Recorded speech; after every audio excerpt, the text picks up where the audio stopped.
तरह।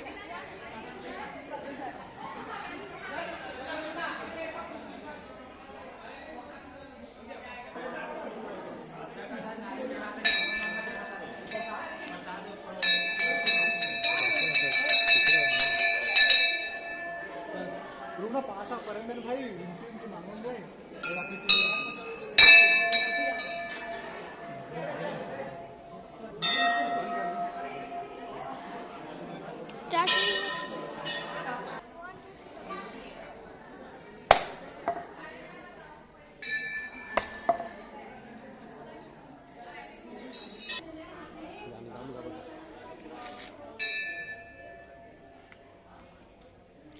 आज आए हैं दोस्तों हम लोग मल्हार घूमने के लिए।